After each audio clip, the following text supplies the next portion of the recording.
बिस्मिल्लाहिर्रहमानिर्रहीम। अस्सलाम वालेकुम नाजरीन। वफाकी और सूबाई हुकूमतों ने बजट 2021 में ऐलान किया था कि वो पेंशन कवानीन में इस्लाहात लाने जा रहे हैं, जिससे पेंशन बिल को कम करना मकसूद है।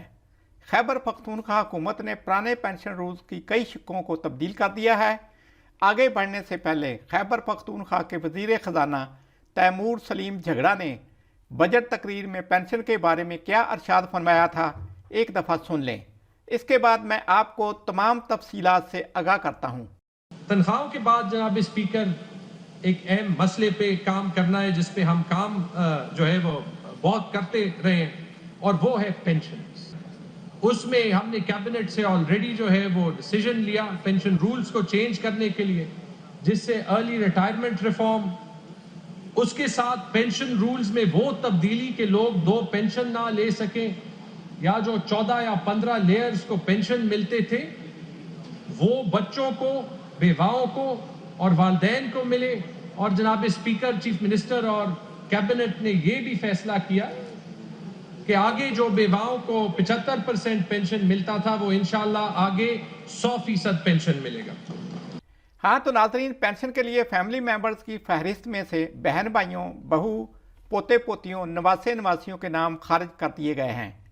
अब पेंशन सिर्फ बेवा 21 साल से कम उम्र बच्चों, बेवा या तलाक याफ्ता बेटी ही पेंशन की हकदार होगी। माजूर बच्चों को पेंशन मुकम्मल माजूरी की सूरत में ही मिलेगी। मामूली माजूर बच्चा पेंशन का हकदार नहीं होगा। अब फैमिली पेंशन 75% की बजाय 100% मिलेगी, यानी जितनी पेंशन सरकारी मुलाजम रिटायरमेंट पर ले रहा होगा इतनी ही पेंशन फैमिली को मिलेगी। मेडिकल सर्टिफिकेट की बुनियाद पर पेंशन के लिए अप्लाई करने वाले मुलाजम का सेकंड मेडिकल बोर्ड करवाया जा सकेगा। इस तरह एक मेडिकल बोर्ड पर पेंशन लेना मुश्किल हो जाएगा। नए रूल्स के तहत मामूली माजूरी को माजूरी तस्लीम नहीं किया जाएगा।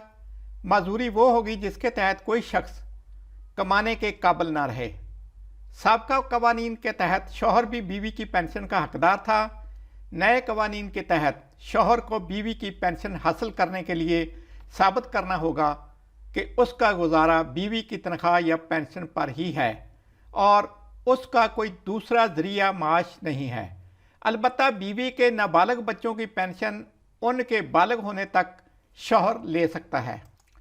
एक से ज़ायद पेंशनों का हक ख़त्म कर दिया गया है। मसलन एक औरत एक ही वक्त में अपने शौहर, माँ बाप या बहन भाइयों की पेंशन की हकदार होती थी।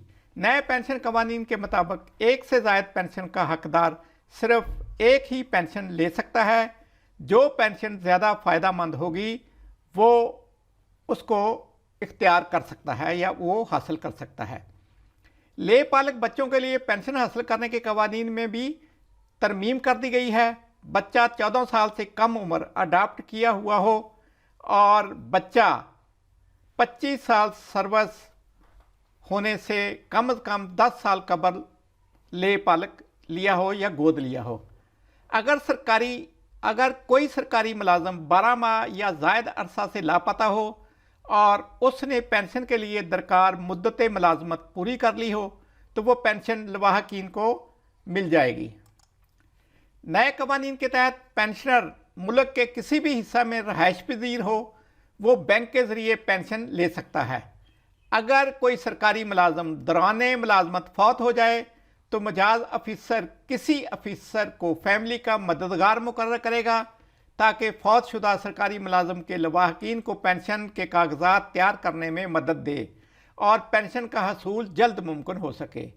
नए रूल्स के तहत अगर मजाज अथॉरिटी ये महसूस करे कि पेंशन की अदायगी में 1 माह या ज़्यादा अरसा ताख़ीर हो रही है तो वो 80% पेशगी पेंशन की अदायगी की मंजूरी दे देगी। अब पेंशन को किसी भी किस्म के नो डिमांड सर्टिफिकेट की दस्तयाबी तक रोका नहीं जा सकेगा। दोस्तों, उम्मीद है आज की वीडियो आपके लिए मालूमात में इजाफा का बायस होगी। अगली वीडियो तक अल्लाह हाफिज़। पाकिस्तान जिंदाबाद।